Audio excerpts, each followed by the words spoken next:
একদিন রাস্তা অতিক্রম হওয়ার পর সন্ধ্যা হয়ে গেল। নবী বলেন, রাত্র আমরা এই জায়গায় অবস্থান করব। কাফেলা নবী থামায় দিলেন, রাত্র এখানেই অবস্থান করার সিদ্ধান্ত নবী জানায় দিলেন। আম্মাজানকে নবীর সঙ্গে লইয়া গেলেন। এরকম ভাবে পালকির মাধ্যমে চতুর্দিকে বেষ্টন করে পর্দা দেওয়া পালকি, আর পালকি বহন করার লোক হলেন 4 জন। যুদ্ধের ময়দানেও নবীজি একটা খাস কামরা আম্মাজানের জন্য রাখছিলেন। এটা 5ম হিজরির ঘটনা। তখন পর্দার বিধান নাজিল হয়ে গেছে, পর্দার বিধান নাজিল হয়ে গেছে, বিদায় খাস কামরা নবী বানায় দিলেন। ফেরার পথে এক জায়গায় রাত্রি অবস্থান করেন। শেষ সাথে কাফেলা আবার শুরু করবে। আম্মাজান হযরত আয়েশা সিদ্দিকা রাদিয়াল্লাহু তাআলা আনহা ইনি হাজত সারার জন্য পাশেই পালকি থেকে নেমে পাশে একটা জংলার কাছে তিনি গেলেন, একটু আড়ালে গেলেন, হাজত সারলেন। সাইরা তিনি যখন আসতে চাইবেন, আসার পথে তিনি লক্ষ্য করলেন তার গলার হারটা তার গলায় নাই, হারটা হারিয়ে গেছে। ওই হারটা আবার ফিরে পাওয়ার জন্য তিনি তালাশ করতে লাগলেন। হার তালাশ করতে যায় এইদিকে অনেক সময় ব্যয় হয়ে গেল। নবীজি হঠাৎ করে আবার শেষ সাথে বলতেছেন, চলো, আমাদের অপেক্ষা করার সময় শেষ, এইবার আবার কাফেলা রওনা করো। আল্লাহর নবী কাফেলা রওনার নির্দেশ দিয়া দিলেন। ওইদিকে আম্মাজান হার খুঁজতে খুঁজতে সময় হয়ে গেল, পার হয়ে গেল অনেক বেশি। আর যারা পালকি বহন করতেছিল তারা মনে করেছে আম্মাজান বের হয়েছেন, তিনি হয়তো আবার ভিতরে এসে ঢুকে গেছেন। এত সময় তো হাজত সারার জন্য লাগার কথা না, তারা উনি আবার পালকিতে ঢুকছেন এমনটা ভেবে তারা পালকি খাদে নিয়ে রওনা শুরু করে দিল। বাইরা তিনি এতটাই হালকা পাতলা ছিলেন, এজন্য বোঝা যেত না তিনি পালকিতে আছেন কি নাই। ভারী হইলে তো একটা আন্দাজ করা যায়, যারে ওজন দিয়ে লাগে না, কিন্তু অনেক হালকা পাতলা ছিলেন, এজন্য পাহারা পালকিওয়ালারা তারা এই যারা বহন করে এরা বুঝতে পারে নাই, মনে করছে আসেন। মদিনার কাছাকাছি চলে আসলেন। আর এইদিকে আম্মাজান তিনি যখন কাফেলার কাছে আসলেন, আয়েশা দেখেন নবী নাই। আল্লাহর নবী সহ কাফেলা রওনা দিয়ে চলে গেছে। তিনি ডানে বামে দেখলেন, কোথাও দেখা যায় না, সারা শব্দ নাই। তিনি বুঝতে পারলেন কাফেলা অনেক দূর আগায় গেছে, অতএব হতাশা করে লাভ নাই। আমি যদি এই জায়গা ছেড়ে অন্যত্র চলে যাই, আমি যদি পাগলের মতো দৌড়াদৌড়ি শুরু করি, আমি যদি এই জায়গা ভুলে যাই, তাহলে বিপদ আরো বেশি ঘটবে। কারণ মদিনার পাশে যাওয়ার পর আল্লাহর নবী যখন তালাশ করে দেখবেন আমি নাই, তখন তা আমার তালাশে এই পর্যন্ত নবী আসবেন, লোক পাঠাবেন। অতএব অন্যত্র কোথাও গেলে বিপদ আরো বাড়বে, সারা কমবে না। এটা বুদ্ধিমতির কথা।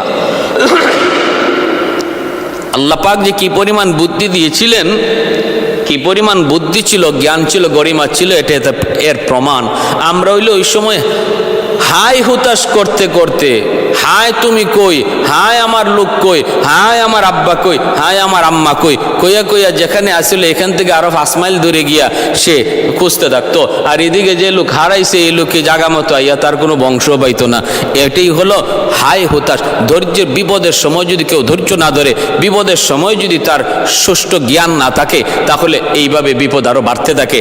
আর বিপদের সময় যদি কেউ সুষ্ঠু জ্ঞান রেখে ঠান্ডা মাথায় চিন্তা করে, আল্লাহ এর সমাধান বের করে দেয়। ভাইরা, নবীজি ঠিকই মদিনার পাশে গেলেন। আর ওইদিকে আল্লাহর নবী একজন লোক হযরত সাফওয়ান রাদিয়াল্লাহু তাআলা আনহু নামে একজন সাহাবীকে, নবীজি সবসময় একটা আদত ছিল, কাফেলার পিছনে একজন লোক রাখতেন, যিনি কেউ যদি কাফেলার কিছু ফালায়া যায় এটা যেন তিনি কুরায় আনতে পারেন। এজন্য সবসময় নবীজি কাফেলার পিছনে একজন লোক থাকতেন। আর ওই লোক ছিলেন হযরত সাফওয়ান রাদিয়াল্লাহু তাআলা আনহু। তিনি যখন কাছে আসলেন, আইসেই দেখতেছেন একটা গাছের সঙ্গে হেলান দিয়ে আল্লাহর নবীর পবিত্র বিবি হযরত আম্মাজান আয়েশা সিদ্দিকা রাদিয়াল্লাহু তাআলা আনহা, ইনাকে পর্দার আয়াত নাজিল হওয়ার আগে হযরত সফওয়ান তিনি আম্মাজানকে দেখেছিলেন, এজন্য চিনে ফেলছেন। চেহারাটা দেখা মাত্রই তিনি বলতেছেন ইন্না লিল্লাহি ওয়া ইন্না ইলাইহি রাজিউন। আম্মাজানের চোখটা তখন কিছুটা লেগে গেছিল, কিছু কিছু ঘুম ঘুম ভাব আসছিল। যেই মাত্র ইনি ইন্না লিল্লাহর আওয়াজ পাইলেন, সাথে সাথে চাদর দিয়ে মুখ ডাকলেন। আর হযরত সফওয়ান রাদিয়াল্লাহু তাআলা কোনো কথা নাই, তিনি বুঝতে পারছেন যে একটা ঘটনা ঘটে গেছে, হয়তো নবী টের পান নাই, উনি রয়ে গেছেন। উটটা রেতে সামনে আগায় দিলেন, আম্মাজান উটের পিঠে উঠলেন, আর হযরত সফওয়ান তিনি উটের লাগাম ধরে মদিনার দিকে রওনা দিলেন। আর দ্বিতীয় কোনো কথা নাই, একটাই শুধু আওয়াজ ছিল ইন্না লিল্লাহি ওয়া ইন্না ইলাইহি রাজিউন। কেন আপনি এখানে থাকলেন, কি হয়েছিল, কোনো প্রশ্ন নাই, আম্মাজানও কোনো জবাব নাই। তিনি উটের পিঠে উঠলেন, মদিনায় পৌঁছলেন। ঘটনা এখানেই শেষ হয়ে যাওয়ার কথা, কিন্তু না, মদিনার মুনাফিকের দল তারা এটাকে সুবর্ণ সুযোগ মনে করে নিল। মুনাফিক সর্দার আব্দুল্লাহ বিন উবাই তার সঙ্গীরা এই বিষয়টাকে আল্লাহর নবীর বিরুদ্ধে অপবাদ, নবীর পবিত্র বিবির বিরুদ্ধে অপবাদ দেওয়ার সুবর্ণ সুযোগ মনে করে এই সুযোগকে হাতছাড়া করল না। মদিনার আনাচে কানাচে ওই আব্দুল্লাহ বিন উবাই এবং তার সঙ্গীরা রটায় দিল মুহাম্মদের বিবি আয়েশা সে সফওয়ানের সঙ্গে অপকর্ম করেছে, নাউজুবিল্লাহ। এমন কুৎসা, এমন কুৎসা, এমন অপবাদ মদিনার চতুর্দিকে রটাইতে লাগলো। এর ভিতরে মুসলমানদের ভিতরে তিনজন তারাও শামিল হয়ে গেছেন। এক হলেন হাসান, আরেকজন হলেন মিস্তা, আরেকজন হলেন হামনা। এই তিনজন, হাসান হলেন কবি, আর মিস্তা হলেন বদরি, আর হামনা হলেন নবীজির পবিত্র বিবি হযরত জয়নব রাদিয়াল্লাহু তাআলা আনহার ছোট্ট বোন হামনা, তার মানে নবীর শালী। তিনিও অপবাদ রটনাকারীদের সাথে শামিল হয়ে গেলেন। জেনে শুনে নয়, বুঝে শুনে নয়।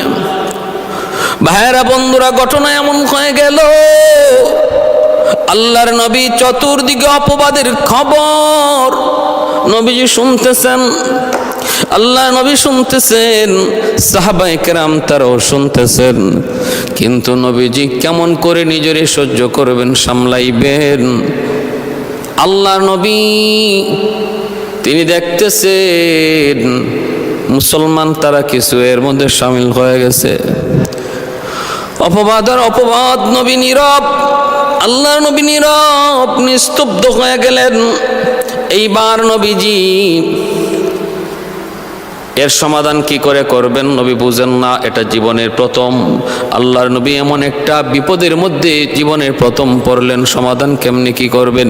যদি তিনি ওই মুনাফিকদের বিরুদ্ধে নবী দাঁড়ান, নবী যদি ওদের জবাব দেন, এর যদি সমুচিত জবাব দেন, আর যদি নির্বিচারে, বিচার ছাড়া তিনি আম্মাজানকে তিনি নিজে গ্রহণ করেন আর ওদের বিপক্ষে হুকুম দেন, তাহলে দুশ্মনগুলা বলবে নিজের স্ত্রী তো, নিজের বিবি তো, এজন্য কোনো তদন্ত নাই, কোনো বিচার নাই, বরং আমরা যারা গাইলাম, আমরা যারা বললাম আমাদের দোষ, এই ধরনের কথা বলার সুযোগ পেয়ে যাইত। যে আজকে মুহাম্মদের নিজের বিবি হওয়ার কারণে সে কোনো তদন্ত করে নাই, বিচার করে নাই। আল্লাহর নবী হতাশ হয়ে গেলেন। হযরত হামনা রাদিয়াল্লাহু তাআলা আনহা তিনিও তো আল্লাহর নবীর পবিত্র বিবি জায়নাব রাদিয়াল্লাহু তাআলা আনহার বোন, তিনিও কেন এদের ভিতরে শামিল হয়ে গেলেন? কারণ ছিল তার বোন হযরত জায়নাব রাদিয়াল্লাহু তাআলা আনহা, ইনি ছিলেন নবীজির একজন পবিত্র বিবি, আর আয়েশাও নবীজির একজন পবিত্র বিবি। তাহলে তারা হলেন সতীন। অতএব ভাইরা, আম্মাজান আয়েশা সিদ্দিকা রাদিয়াল্লাহু তাআলা আনহার পরে সুন্দরী ছিলেন হযরত জায়নাব রাদিয়াল্লাহু তাআলা আনহা। এজন্য হামনা চিন্তা করলেন, আয়েশাকে যদি এই জায়গা থেকে সরানো যায় তাহলে আয়েশার জায়গায় অবস্থান করবে আমার আমার বোন। এই ঈর্ষা নিয়ে তিনিও অপবাদকারীদের সঙ্গে তাল মিলাইলেন। এমনকি নিজের বোন হযরতে যায়েনব রাদিয়াল্লাহু তাআলা আনহাকেও তিনি বলতেছেন, তুমিও একটু শামিল হও, তুমিও একটু শামিল হও, আয়েশা তো তোমার সতীন, অতএব তুমিও একটু শামিল হও। কারণ দুনিয়ার রসুম হলো সতীনকে কোনোদিন মেনে নিতে পারে না। সর্বদা তাদের মধ্যে দ্বন্দ্ব থাকে, ভুল বুঝাবুঝি থাকে, একজন আরেকজনকে হেয় করা থাকে। কিন্তু ঐতিহাসিকগণ লিখেছেন, রে যুবক, ইসলামের ইতিহাসের জন্য একটা জ্বলন্ত প্রমাণ হয়ে থাকবে, উদাহরণ হয়ে থাকবে, দৃষ্টান্ত হয়ে থাকবে। আজকে যেই ঘরের মধ্যে সতীন রয়েছে তাদের জন্য দৃষ্টান্ত হয়ে থাকবে। আমার মা বোনেরা খেয়াল করে শোনো, সুন্দরীর দিক দিয়ে দুজনের মধ্যে ছিল প্রতিযোগিতা। আম্মাদান আয়েশা আর হযরত যায়েনব রাদিয়াল্লাহু তাআলা আনহা, এই দুইজনের মধ্যে ছিল প্রতিযোগিতা। তার অতএব হিসাবে তাদের মধ্যে হিংসা বেশি থাকার কথা। কিন্তু হযরত যায়েনব রাদিয়াল্লাহু তাআলা আনহা বোনের প্রশ্নের জবাবে বলতেছেন, সাবধান সাবধান, একবার বলেছিস আর বলবি না। কারণ আয়েশা কেমন চরিত্রবান, আয়েশার চরিত্র কতটা পবিত্র এটা আমি জানি। এটা আমার কাছে সূর্যের মতো পবিত্র, সূর্যের মতো পরিষ্কার। একজন মহিলার উপরে না জানিয়া এরকম অপবাদ দেওয়া, তার চরিত্রের উপরে কলঙ্ক লেপন করা, সেটা কোনো ভালো মানুষের কাজ নয়। শুধু সন্দেহ করিয়া, প্রমাণ না দেইকা, না যাই না কারো চরিত্রের উপরে কলঙ্ক লেপন দুনিয়াতে এর চেয়ে নিকৃষ্ট কোনো কাজ হইতে পারে না রে বোন। সাবধান, তুই এই পথ থেকে ফিরে আয়। আর আয়েশা যদিও আমার সতীন, কিন্তু সে তো আমার বোন এবং একজন আমার মতো একজন নারী, তার এত বড় ক্ষতি আমি করতে পারি না। কি জবাব, কত সুন্দর জবাব, সুযোগ ছিল। ভাইরা বন্ধুরা এবার শুনুন, ও ভাই, কুৎসা রটনাকারীদের ভিতরে মিস্তা আম্মাজান আয়েশা সিদ্দিকা রাদিয়াল্লাহু তাআলা আনহা মদিনায় আসলেন, আল্লাহর নবী গ্রহণ করলেন। কিন্তু চতুর্দিকে যে কুৎসা রটনা হইতেছে, অপবাদ দেওয়া হচ্ছে, আল্লাহর নবী আম্মাজানকে কিছুই বলেন না। কারণ বললে পরে আম্মাজান মনে বড় কষ্ট পাবেন, শুইতে পারবেন না, কষ্ট দ্বিগুণ বেড়ে যাবে। কারণ নবী ভালো করে জানতেন আয়েশা নির্দোষ, আয়েশার চরিত্রে কোনো ধরনের কলঙ্ক নাই, আর আয়েশার কলঙ্কিত কাজ করতেও পারে না। এই ব্যাপারে নবীজির কোনো সন্দেহ নাই, পুরাপুরি ইয়াকিন। কিন্তু করবেন কি, কিভাবে এই অবস্থা টেকেল দিবেন, এই ব্যাপারে নবীজি ছিলেন পেরেশান। আল্লাহর পক্ষ থেকে ওহীর অপেক্ষা করতেছেন, ওহীর অপেক্ষা করেন নবীজি। ভাই, মাস কেটে যাইতেছে, আল্লাহর পক্ষ থেকে ওহী আসে না। আল্লাহর নবী আরো চিন্তিত। একদিকে আল্লাহ পাকের নীরবতা, ওহী না আসায় বোঝা গেল আল্লাহ নীরব। আর একদিকে কুৎসা রটনাকারীদের কুৎসা, অপবাদকারীদের অপবাদ, গীবতকারীদের গীবত। নবীজি দুটা বিষয় কেমন করে টেকেল দিবেন, মিম্বরে উঠলেন, ওইটা নবী একটা খুতবা দিলেন, ভাষণ দিলেন। নবী বলতেছেন, শোনো, আজ আমি নবীর আমার পবিত্র পরিবার নিয়ে কুৎসা রটনা করার ভিতরে মানুষ কি স্বাদ পায় আমি জানি না। তোমরা সফওয়ানকে ভালো করে চেনো, সফওয়ানের চরিত্র ভালো করে জানো, তাহলে কেন এই অন্যায় করা হচ্ছে, কেন এই অন্যায় করা হচ্ছে? আল্লাহর নবী মদিনার মসজিদের মিম্বরে দাঁড়ায় নবী মনের ব্যথা তিনি পেশ করলেন। নবী কিছুই বলতে পারেন না, শুধু এতটুকু বলেছেন, কেন এই অন্যায় আমার সাথে, কেন এই অন্যায় আমার পরিবারের সাথে, কেন এই অন্যায়?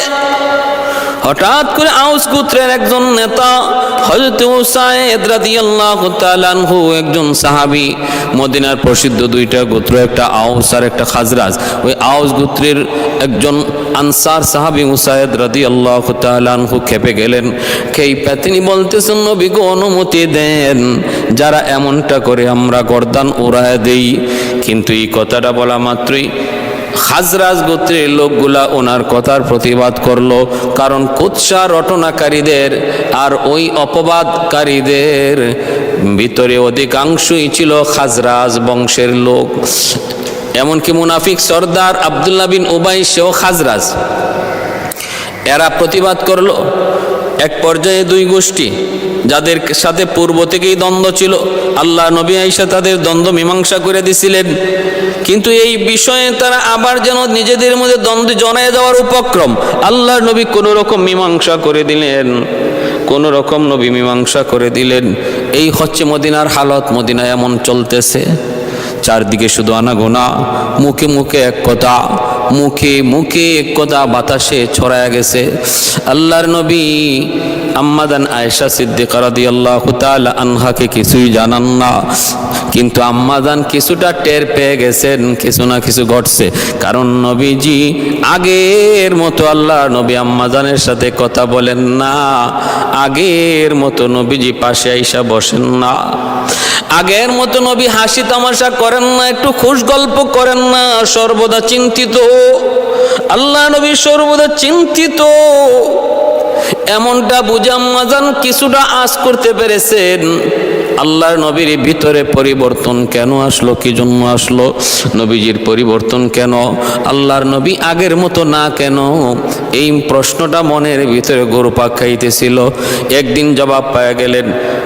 নবীজির পাশে একজন মহিলা, নবীজির পাশে একজন মহিলা, ওই মহিলা আয়েশা আল্লাহর নবীর বিবি আম্মাদান আয়েশা সিদ্দিকা রাদিয়াল্লাহু তাআলা আনহাকে জানায় দিল সে তার ছেলে মিস্তা।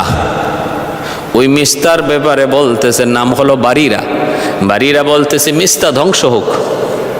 আম্মাদানের সামনে ওই বারিরা নামক মহিলা বলতেছে মিস্তা ধ্বংস হোক। আম্মাদান বলতেছেন ঘটনা কি? মিস্তা তোমার সন্তান, তারে ধ্বংস হওয়ার বদ্ধ করো। তখন বাড়িরা বলতেছে, কেন গো আম্মাজান, তুমি কি কিছু শোনো নাই? বলে কি কিছুই শোনো না? না। কয় হায় হায়, মদিনার প্রতিটা অলি গলিতে তোমার বিরুদ্ধে বদনাম, তোমার বিরুদ্ধে ষড়যন্ত্র, তোমার চরিত্রের উপরে কলঙ্ক লিপন করা হয়েছে। এই কথাটা শোনা মাত্র এই জন্য আসমান ভেঙে পড়ল আম্মাজানের মাথায়। চিন্তিত হয়ে পড়লেন, বললেন কি হয়েছে একটু বলেন। বলে সফওয়ানের সঙ্গে যে এসেছ এজন্য মক্কার মদিনার মুনাফিকরা আর মুসলমানের ভিতরে কয়েকজন, এর ভিতরে আমার পোলা মিস্তা, তারা তোমার বিরুদ্ধে অপবাদ রটাইতেছে, কোৎসা রটাইতেছে, কলঙ্ক, তোমার চরিত্রে কলঙ্ক লেপন করার চেষ্টায় রত রয়েছে। এজন্য আমি বলেছি মিস্তা ধ্বংস হোক। আম্মাদান অবাক হয়ে গেলেন, ভেঙে পড়লেন। নবীজি এইবার তিনি বুঝতে পারলেন আল্লাহর নবী কেন এত চিন্তিত, এত মর্মাহত, নবীকে কেন তিনি হাসি খুশি পান না, আল্লাহর নবীকে কেন তিনি আগের মতো পান না। এইবার তিনি বুঝতে পারলেন। তখন তিনি বলতেছেন, ইয়া রাসূলুল্লাহ, ঘরের মধ্যে আয়েশা তিনি বলতেছেন, ইয়া রাসূলুল্লাহ, ওগো নবীজি, আমি আমার আব্বা আম্মার কাছে একটু যাইতে চাই, যদি অনুমতি দেন। নবী বলতেছেন, ঠিক আছে আয়েশা, একটু যাও, মা বাবার কাছে যাও। আম্মাজান আরো কষ্ট পাইলেন। এই অনুমতি পাওয়ার পর তিনি তো খুশি হওয়ার কথা, কিন্তু না, কষ্ট আরো বেড়ে গেল।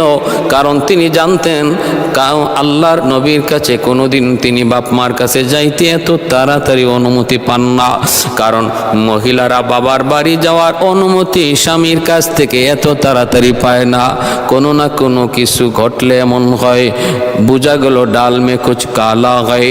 নবীজিও মনে মনে চাইতেছিলেন আয়েশা যেন তার চোখের সামন থেকে একটু সরে। কারণ একদিকে আল্লাহ পাকের নীরবতা, আল্লাহ পাকের নীরবতা, আল্লাহর পক্ষ থেকে ওহী নাই, আল্লাহ পাকও কিছু জানান না। আর একদিকে ওই অপবাদকারীদের অপবাদ। ওই অবস্থায় নবীজি তিনিও মনে মনে চাইতেছেন যেন বাপ মার কাছে একটু ঘুরে আসে। আল্লাহ নবীর কাছ থেকে অনুমতি নগদে পাওয়ার কারণে আম্মাজানের মনে আরো কষ্ট বাড়লো। হায় হায়, তাহলে আমার নবীও কি আমাকে কিছুটা অপছন্দ করেন? নবীর মনেও কি তাহলে কিছুটা সন্দেহ ঢুকে গেল নাকি? কিছুটা সন্দেহ ঢুকে গেল নাকি? ভাইরা বন্ধুরা, ও ভাই, এবার একটু খেয়াল করে শুনুন। নবীজির কাছ থেকে অনুমতি নিয়ে তিনি চলে গেলেন বাপ মার বাড়িতে। গেলেন তো গেলেন, ভাইরা বাপ মার কাছে গেলেন, যা দেখেন মা বাবাও তারা চিন্তিত। আম্মা জান খান না, ঠিক মতো ঘুমান না, না খাইতে খাইতে একদম শুকায় কঙ্কাল সার হয়ে যাচ্ছেন। মা বারবার বুঝাইতে চেষ্টা করেন, মা সবর করো, আল্লাহর কাছে সাহায্য চাও, আল্লাহ আল্লাহ তোমাকে সাহায্য করবে। মা আল্লাহর কাছে সাহায্য চাও, আল্লাহ তোমাকে সাহায্য করবে। মা সান্ত্বনা দেয়, তবু আম্মাদান খানা খান না।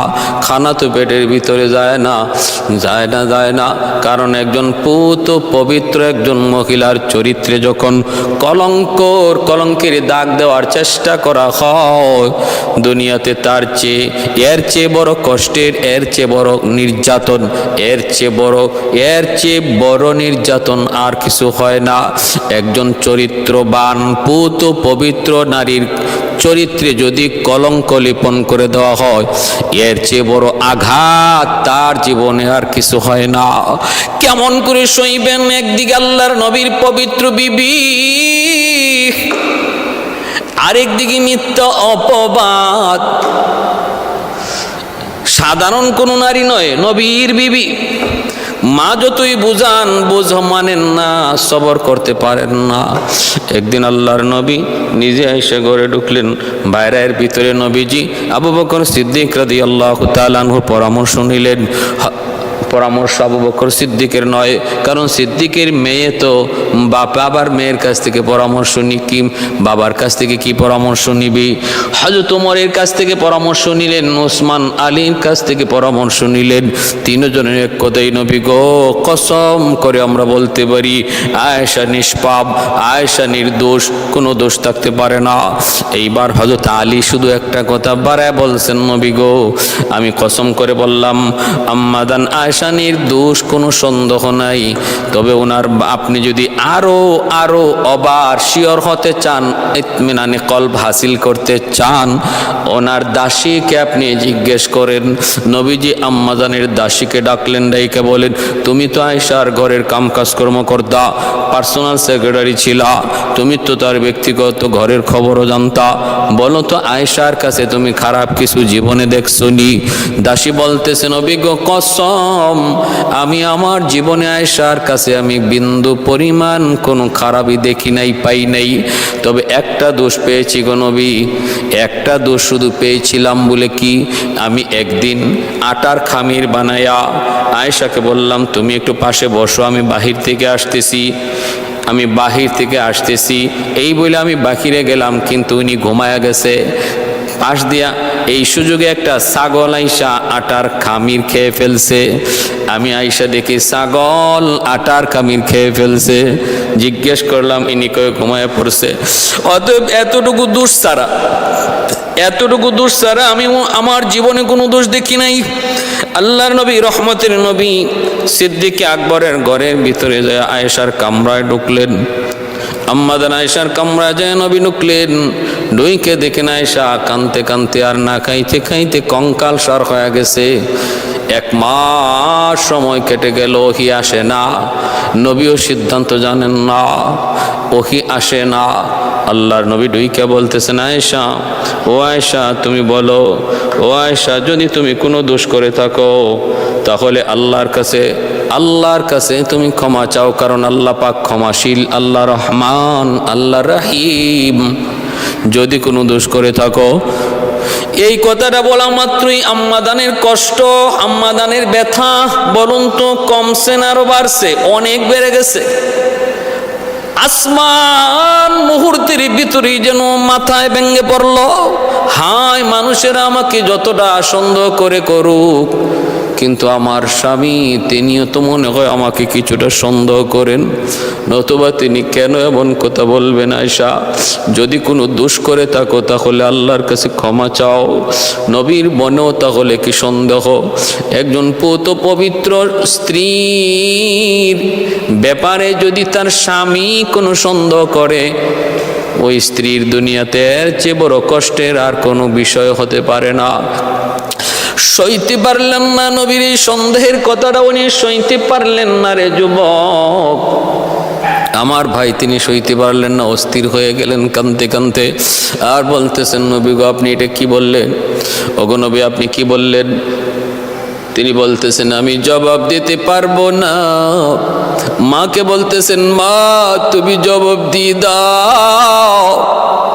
বাবাকে বলতেছেন বাবা তুমি জবাব দাও, আমি জবাব দিব না।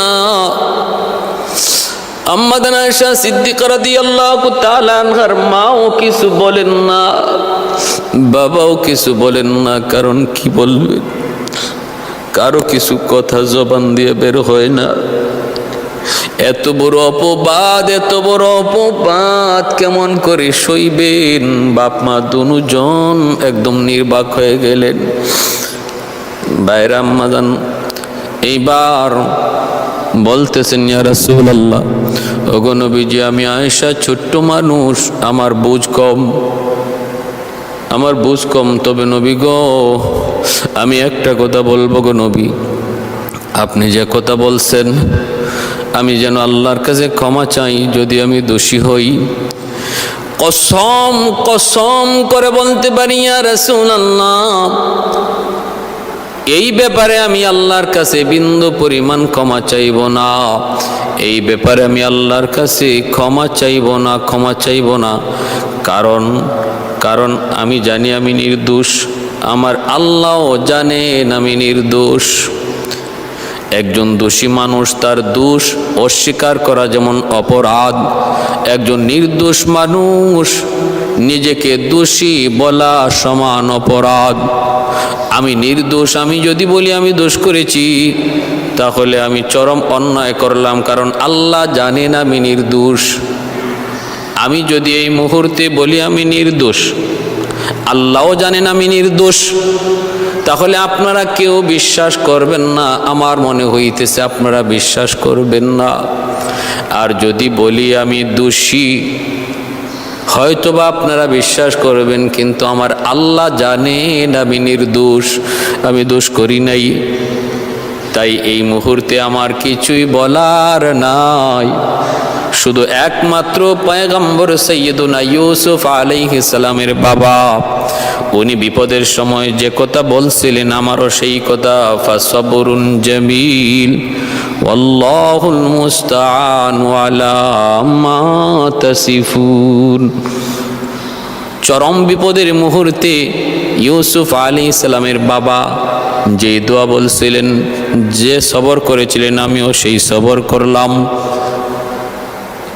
এতটাই বিমর্ষ ছিলেন, এতটাই কিংকর্তব্য বিমূঢ় ছিলেন, হতাশায় ছিলেন যে সাইয়েদনা ইউসুফ আলাইহিস সালামের আব্বার নাম যে ইয়াকুব, এই কথাটাও আম্মাজান তখন ভুলে গেছেন। এটা কখন হয়? মানুষের যখন পেরেশানি বেশি হয়। ফাসবরুন জামিল ওয়াল্লাহুল মুস্তাআনু আলা মা তাসিফুন। তিনি কি ওই অবস্থায় যখন এত সুন্দর কথা যখন নবীকে শুনাইলেন, নবীজি নীরব হয়ে গেলেন।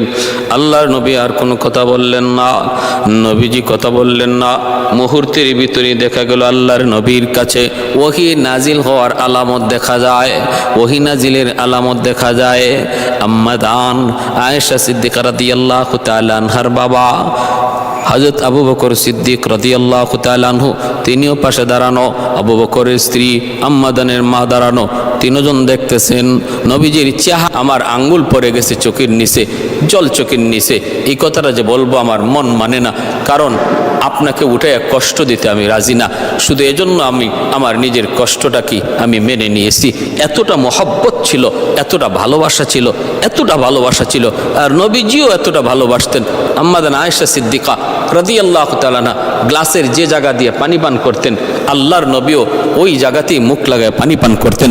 আম্মা জান গোশতের যে হাড়টা চাবায় খাইতেন, নবী সেই হাড়টাই নিজের হাতে নিয়ে যেখানে আম্মা জান তিনি কামড় দিছেন, যেখানে তার টুট মোবারক লাগছে, লব মোবারক লাগছে, নবীজি ওই জায়গায় তার মুখ লাগায়া তিনি খাইতেন। মহব্বত সেটা বোঝানোর জন্য, দেখানোর জন্য। আর উম্মতকে মেসেজ দেয়া গেছেন ভালোবাসা হারাম মহিলার সাথে নয়, ভালোবাসা আর মহব্বত হবে পবিত্র স্ত্রীর সাথে, ভালোবাসা মহব্বত হবে বিবিদের সাথে। সারাদিন দাওয়াতের কাজ করে ঘরে ঢুকবেন, আম্মাদান দৌড়ে আগে আইছেন, আল্লাহর নবী হাতে যা ছিল তা নিয়ে গেছেন। আর নবীজি ঘরে ঢুকছেন, আম্মাজানদের সাথে সালাম বিনিময় হয়েছে। রাসূল করিম যতবার ঘরে ঢুকতেন সালাম দিয়ে ঢুকতেন, ঢুকেই খবর নিতেন, আয়েশা পাক হইছে না হইলে অসুবিধা নাই, চলো আমি তোমাকে সাহায্য করি, রান্নাঘরে তুমি থাকো, পানি নিয়ে আসতেছে আমি। ঘরের কাজে নবী সহযোগিতা করতেন। সারাদিন কাজকর্ম কইরা আয়েশা রাসূল করিম সাল্লাল্লাহু আলাইহি ওয়াসাল্লাম অস্থির হয়ে যেতেন না খানার জন্য, কিছু দাও, বরং ঘরের কাজ কি বাকি আছে সেই কাজে বিবির সহযোগিতা করতেন। এটা উম্মতকে নবীর শিখাইয়া গেলেন, উম্মত মনে রাখো তুমি তখনই একজন আদর্শ পুরুষ যখন স্ত্রীর কাছে তুমি আদর্শিত, তুমি তখনই সমাজে একজন ভালো মানুষ যখন তুমি তোমার স্ত্রীর কাছে ভালো। ওই মানুষটাই সমাজে সবচেয়ে ভালো যে তার স্ত্রীর কাছে ভালো। রাসূল বলেন চারিত্রিক সার্টিফিকেট কোনো প্রেসিডেন্ট দিবে না, তোমার চারিত্রিক সার্টিফিকেট এমপির কাছ থেকেও সেটা গ্রহণযোগ্য নয়, চারিত্রিক সার্টিফিকেট চেয়ারম্যানের কাছ থেকেও সেটা 100% পারফেক্ট নয়। চারিত্রিক সার্টিফিকেট দেবে ঘরের বিবি, যার স্ত্রী বলবে আমার স্বামী ভালো, সত্যি সে ভালো। এতটা গুরুত্ব আল্লাহর নবী পারিবারিক জীবনে দিয়া গেলেন। রাসূল করিম সাল্লাল্লাহু আলাইহি সাল্লাম পেরেশান ছিলেন, আয়াত নাজিল হলো আম্মাজানের শান নিয়া। এই আয়াতে 80টা দুর্রা মারার কথাও আসলো। যারা কোনো সতীসাধ্বী নারী, পুত পবিত্র নারীর উপরে কলঙ্ক লেপনের চেষ্টা করবে প্রমাণ ছাড়া, তাদেরকে 80টা দুর্রা মারা হবে। আল্লাহ নবী হাসান, মিস্তা আর হামনা এই তিনজনকে 80টা দুর্রা মেরেছিলেন এবং নবীজি তার শালিকেও দুর্রা মারতে পিছপা হন নাই, 80টা দুর্রা মেরেছেন। ভাইরা, আমাদের জীবনে এমন আসতে পারে না? আজকে সমাজে এমন অসংখ্য পরিবার ধ্বংস হয়ে যাচ্ছে শুধুমাত্র সন্দেহের কারণে। স্বামী স্ত্রীর সন্দেহ করে, স্ত্রী স্বামীর সন্দেহ করে, মূলত ঘটনা কিছুই না, সন্দেহের কারণে বহু সংসার ধ্বংস হয়ে যাচ্ছে। এমনকি একটা ইতিহাস, হিন্দুদের ইতিহাস, যে হিন্দুদের মহাত্মা রামচন্দ্র, তার সতীসাধ্বী স্ত্রী যার নাম ছিল সীতা। আমরা জানি হিন্দু ধর্মের ওই সীতা, যার স্বামীর নাম ছিল রামচন্দ্র, সেও তার এই সতীসাধ্বী, পবিত্র সতীসাধ্বী, যে কোনো অপকর্ম করে নাই, এই স্ত্রী সীতাকে মানুষের অপবাদের কারণে, মানুষের দেওয়া মিথ্যা কলঙ্কের কারণে সে তার স্ত্রীকে বিসর্জন দিয়েছিল। স্ত্রীকে বিসর্জন, রামচন্দ্র সীতাকে বিসর্জন দিয়েছে কোনো সত্য ঘটনার কলঙ্কিত ঘটনা সত্য হওয়ার কারণে নয়, মিথ্যা একটা কলঙ্কিত ঘটনার জের ধরে সেটার সইতে না পেরে স্ত্রীকে বিসর্জন দিয়েছিল। আমার নবী তা করেন নাই, আমার নবী তা করেন নাই।